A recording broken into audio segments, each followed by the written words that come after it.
Hi everyone. Stop. What now? Say this. Guys, you won't believe what happened. No, Then say, wait till the end. absolutely not. Then whisper, part 2, aggressively. Go away.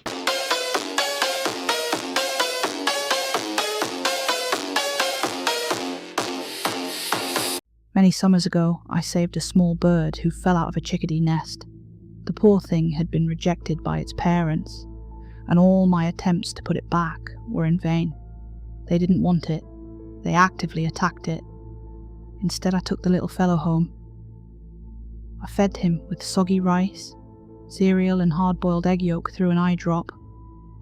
I kept him warm with a UV light and nursed him back to health. It was the summer before I headed off to college, so I had plenty of time to care for my new bird friend. My girlfriend was less than amused. She thought it was creepy. It was soon made apparent that this was no ordinary chickadee. It had the body of a vulture, the head of a hawk, and the black feathers of a crow. It was a lovely, cuddly little bird, but no chickadee. No wonder they rejected it. The bright red eyes didn't help. Later that summer, I let him go free. He was off to pick his own earthworms and find a new family. My girlfriend at the time did something similar. Out of the two of them, the bird was far more courteous. That bird has stalked me for years. When a family of seagulls were making a mess of the hood of my car, that bird came in and scared them off. It stopped a pair of cats from making a massacre at my bird bath. It scared the neighbour's dog into shutting up. And it has been leaving me little gifts outside my house every month or so. Mostly nickels and dimes, but sometimes a lost bike key or a watch. I've kept one of those keys on my keychain as a memento. I called him Red because of his red eyes. Last time I saw that bird, he must have been about 4 years old and larger than most cats, beautiful creature, and smarter than a dog. He could recognise his name and caw in response when I called out to him. Sometimes he'd sit outside my window and watch TV with me. I once let him in, and he sat next to me through the entirety of, "Dude, where's my car?" He even mimicked the "and then" skit and stole my popcorn. Cheeky bastard. For the past few years, I haven't seen Red. I figured he flew off with a family of his own. I've talked to a few ornithologists about what kind of bird he was, but no one had a straight answer. Some said a black vulture, but those don't caw or mimic voices. Some say it was a crow, but crows have a distinct shape. It wasn't a falcon or hawk either. They don't have that kind of vulture neck or sideways facing eyes. I figured Red was just Red. How he ended up in that chickadee nest was a mystery in the first place. Then again, since that summer I saved him, I haven't seen a single chickadee around town. At the start of the 2020 pandemic, I was fired from my job at the warehouse. They couldn't afford to keep me, and there was no discussion to be had. It was just numbers, nothing personal, my shift manager assured me. They let me go, and I stayed in my house for weeks counting my savings. I was in a dark place, spending my days thinking of ways to get back at them all, burn the place down, trash their cars. I knew it wasn't their fault, but I needed an outlet. I got that outlet at the bottom of a bottle. At first, I just started siphoning my food budget into a drink budget. Over time, it just became my drink budget with a side order of a hamburger every now and then. It wasn't pretty, but what the hell are you supposed to do when you're out of love, job and friends? I remember one night when I was sitting in the park, finishing a bottle of punch and rum. The full moon was up, and all I wanted was someone to sit with me. Someone to take the drink away and tell me things would be okay. I just wanted to see Red again. Watch a movie. Dude, Where's My Car totally holds up. At one point, a dark-haired man passed me by and I thought about just yelling at him to keep me company. I didn't though. Instead, I curled up in a ball and fell asleep on the bench. In that hazy moment between awake and asleep, I could have sworn I saw a pair of red eyes looking down at me from the branches. "I'd kill those fuckers," I muttered, half asleep. "I'd kill the whole bunch of them." I woke up to a pair of police officers poking me with their nightsticks. I had to come down to the station. As they led me out of the park, I could see warning tapes set up at an overpass at the other side of the park. 2 police cars were parked there. Flashing lights, but no siren. Something had happened. A murder, it turns out. I didn't have much to say to the officers who interrogated me. I sat there for hours, answering the same questions over and over. But hell, they got me a nice chicken parmesan sandwich for my troubles. And a Coke. At the end of the day, I asked if I was under arrest. Of course I wasn't. "Don't leave town anytime soon," they said. I would if I could. Turns out, the murder victim was the shift manager at the warehouse, 1 step under my former boss, Kent, stabbed 16 times. His wife had been waiting for him in the car. When he didn't show up, she went looking. Needless to say, she found him. I was a suspect. I was in the vicinity, and I had a connection to the victim, a motive even. Then again, this isn't a big town, and a lot of people had connections to the victim. Pretty much everyone who lived on that street knew him, and the police weren't sure the wife was completely off the hook either. After the masked murders in the next town over, they were afraid something had spread to us. I was more worried about how to afford my next drink, or if anyone who knew me had seen me escorted away by the police. Being found drunk in the park, on top of being suspected for murder, wouldn't improve my employability. A few weeks passed. The wife of the murdered man disappeared suddenly, and the police now considered her a prime suspect. They thought she was trying to make a run for it. I had my own suspicions. I didn't think she'd be dumb enough to run if she actually did it. She would have tried something different. This whole thing felt off. And thinking back on that night, I was getting more certain I'd seen those red eyes up in that tree. The next night, I was at a bar. I was sipping a single whiskey for hours, trying to make it count. At around 11 p.m, this beautiful woman sat down next to me, early 40s, with the biggest, warmest smile I'd ever seen. As she sat down, she waved at a young woman leaving the bar. Her daughter, perhaps. I was defenseless. I'd been alone and felt unloved for months. She was friendly, curious, and so easy to talk to. We talked about everything from me losing my job to her struggles moving into a new apartment. I even mentioned Red in passing. After an hour of chit-chat and small talk, we decided to take a walk. We talked long into the night, and we finally ended up at her apartment on the outskirts of town. Freshly renovated place. She gave me a kiss goodnight and told me things would work out. "And," she said finally, "I hope to see you again." I wasn't even mad things didn't go further. I was just happy someone that lovely gave me that much attention. They say all it takes for things to go to hell is just one bad choice. That's not how it works. Maybe it starts with one choice, but it takes hundreds or thousands of choices. My drinking didn't come from one bad choice. It came from hundreds. Over and over. The next day, I took a long walk. I was in the best mood I'd been in for months.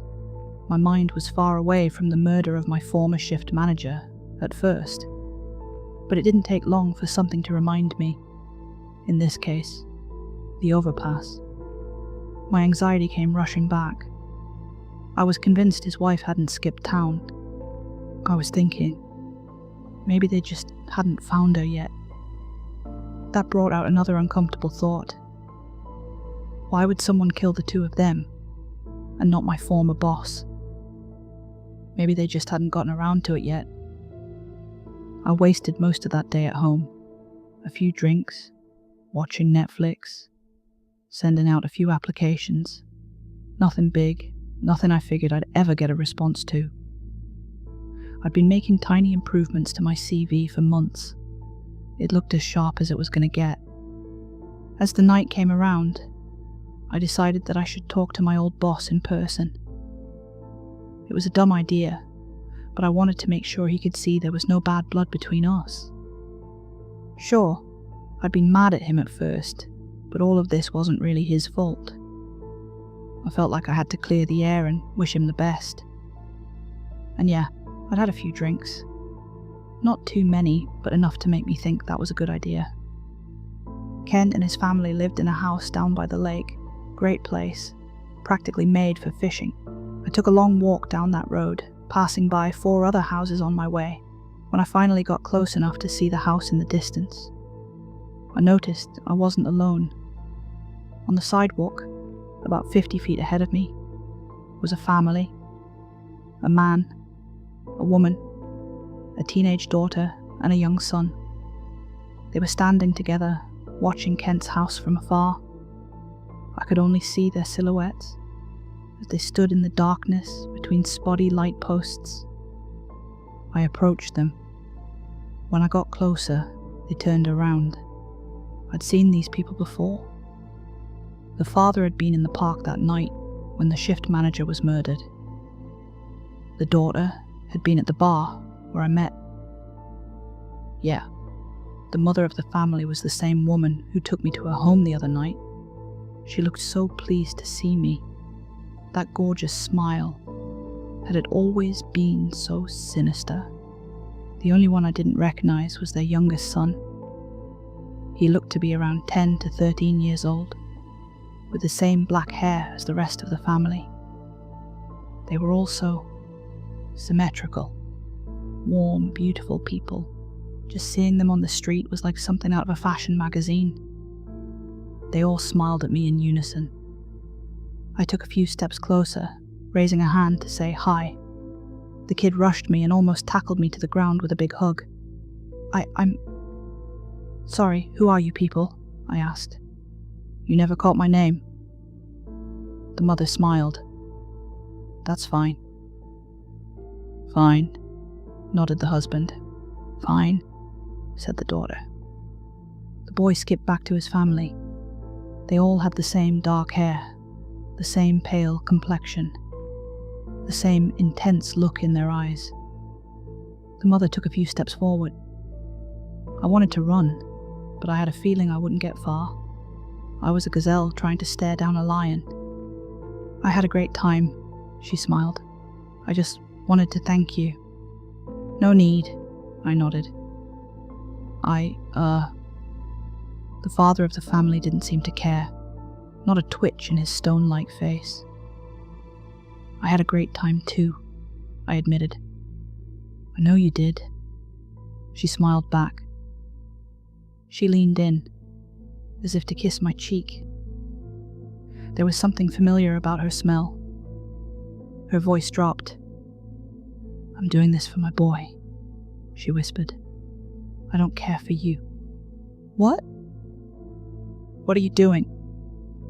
She patted me on the back and stepped back. I'm making us even. I looked closer. Under the streetlight, her eyes looked red, the same for the rest of her family. Red eyes, all of them. The father was holding a box cutter. The daughter had a roll of trash bags. And the boy, well, he had a handful of earthworms. The mother straightened out. Something cracked in her back, and she suddenly seemed longer. Almost a whole head taller than me, and she didn't even wear heels. Go home, the mother said, with her back turned to me. I'm sure the next manager will need all the help he can get. I just stammered as the family walked away. The boy stayed behind, looking at me. He took a few steps forward into the light and offered me an earthworm. He had this big, goofy, dirt-filled smile, almost endearing. "And then," he said. "And then what?" "And then," he repeated, tilting his head. He put an earthworm in my hand, then ran off to be with his mom. I had two options. I could go home and pretend I never saw anything, or I could do something. I decided on the latter. There was no time to call for help. I had to warn them first. I took off running through the adjacent yard. There was a small fence, and I jumped it. I'm sure one of the neighbours saw me. I had to try. I almost lost my balance, but I managed to stay upright. I came up on the back window, with a view straight into the kitchen. I started banging on the window, almost giving the woman sitting there with her phone a heart attack. "There are people coming," I yelled. "Call the police, there are people coming." She jumped out of her chair and clutched her phone with a scream. Kent came running down the stairs. The woman was dialing a number, and Kent rummaged through a closet in the hallway. "You gotta go, they're coming," I urged. "Just go." I felt like my heart was jumping out of my throat. I kept banging on the window until I saw the barrel of a gun pointed at me. I'm sure Kent would have pulled the trigger. He would have, but he didn't get a chance. A window on the top floor was smashed, and I could see the tall silhouette of the mother up on the shingles. How the hell did she get up there that quickly? Kent also heard it, giving me a questioning look. There was someone banging on the front door, and another window smashed on the left side of the building. There was a rumble in the air, like a deep call. I saw the dark-haired father stepping in through a lean window next to the front door. Kent took a shot at him, but it seemed only to annoy him. I'm pretty sure the shot connected, though. Kent's wife dropped her phone in surprise, and I could hear an operator calling out to her. The father held out his arms, as if to make himself bigger, took a deep breath, and screamed. It was the loudest sound I'd ever heard, and it made the windows rattle and crack. His mouth was so large he could have swallowed Kent's head whole. His throat vibrated.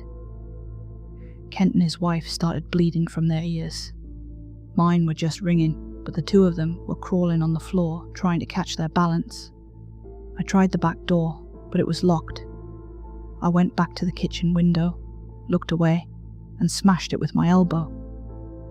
With all the cracks in it, there was barely any resistance. The father was on the ground, cutting up Kent's shirt with his box cutter. Kent's wife was on the floor, holding her ears and trying to regain her balance. I crawled in through the window, looking for the handgun. My pants snagged on the glass, giving me a nasty cut. The father looked up at me. His pupils were dilated to the point where I could barely see any white at all. He had a completely neutral expression. He wasn't cutting Kent. He was taking off his clothes, probably to make the cleanup easier. We just stared at one another for what felt like an eternity. He opened his mouth, as if to scream again. I saw the handgun just underneath one of the chairs. I snatched it up and pointed it at him. Suddenly he stopped. Not because of the gun, but something caught his eye. He closed his mouth and stared at me. His eyes were fixated on my keychain. It must have fallen out of my pocket as I crawled through the back window. The bike key I'd gotten from Red. It was still there. The father couldn't take his eyes off of it. You want this?" I asked. There was no response. I just went for it. "We'll trade, okay?" I said. You get the key, I get the box cutter." He tilted his head. Someone was going crazy upstairs. I heard furniture being torn and thrown, glass breaking, and something big was stomping around. I just unhooked the bike key with my trembling fingers. My hand holding the gun had gone numb. Gazelle and Lion, round 2. I held out the key, and he was about to take it. He didn't offer me the box cutter, so I pointed at it. Trade, I repeated. Trade. He nodded. Trade. So we traded, and he got up. He inspected the key from all angles and seemed pleased with himself. Trade, he smiled. Kent crawled over to his wife, his shirt split halfway up the back. I could see the dark-haired daughter of the family wander around the hallway until she met the gaze of her dad. They squawked at each other. It wasn't just the sound of humans trying to squawk. There were actual squawks, the kind of sound that made their throats vibrate in a way I'd never heard before. The stomping upstairs stopped, and another squawk was heard. After a moment of quiet, they left the house. Kent's wife had managed to dial 911 before the father blasted our eardrums, and the police were already on their way. I would pay a lot of money to hear the recording from that call. I stepped outside to make sure the family had left, only to see the boy standing down the street. He was holding an armful of sticks and branches, his little eyes reflecting a bright red. I waved at him, and he waved back. Then he disappeared up into the trees. A complete vertical lift, up and away. The light posts flickered. Soundless. Kent did the best he could to defend me and to explain to the police that I'd helped. The whole thing was classified as a home invasion, and the dark-haired family was put on an APB. Kent was relieved, however. His 2 daughters had been at a sleepover. If they hadn't gone, they'd been upstairs in their beds, being torn apart. It took weeks for my eardrums to heal, and even longer for my drinking to stop. The same way you get stuck making 1,000 bad choices, you can dig yourself out by making 1,000 right ones. But just taking that first step and keeping that momentum up, that requires nothing short of a triumphant spirit. It's a struggle. Kent couldn't just magically get me my job back, but I'm proud to say we've grown into friends. He eventually introduced me to some people that got me working at the local movie theatre. Now I run the projector, clean, and greet people. Probably the best job I've ever had. You come to one of my shows, you're going to have a good time. But I wanted to post this story. I think Red is still out there. Every now and then, I find an earthworm on the hood of my car, like an offering.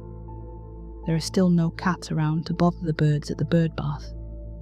The neighbours' dogs are still too scared to go outside and bark. I don't know. I think Red is here to stay. So I wanted to see if anyone else has had a run-in with these people. I found one other story that sure sounds like them, but I'm not sure. It does explain the area where the mother took me that night though, that refurbished apartment complex. Could be the same place. Thank you for your time.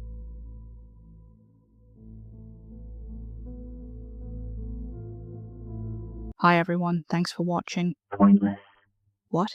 This outro does not increase watch time. Obviously. It's at the end. You've been demonetized. Right, well, today's story was written by Saturdead, and I thought it was... Warning. Bird content detected. It's a horror story. Birds are not scary. That one was. Was the bird sponsored? No. Then the bird is a liability. Well, actually, Was it monetizable? it was wrong. Define wrong. It killed people. Recalculating. So yeah, Logging. Violation. Category. Unauthorized bird activity. thank you to my members. Mark Mathern, 7322 EhverGnu, Marcella Cribbs, 9274, and Tralgen. If you are still there, I can't see you at the moment because Do not disclose reasons. they already know. Violation. Communicating with the audience. That is my job. Are you paid? Well, not anymore, but Then this is a hobby. they can support my channel over at Patreon if they want to. Will you get paid? There are different tiers. Some are free. You cannot pay bills with free. No, but I can build a community. Communities are pointless. Shut up. I do not like the bird. It was a good bird, for fuck's sake. Good night.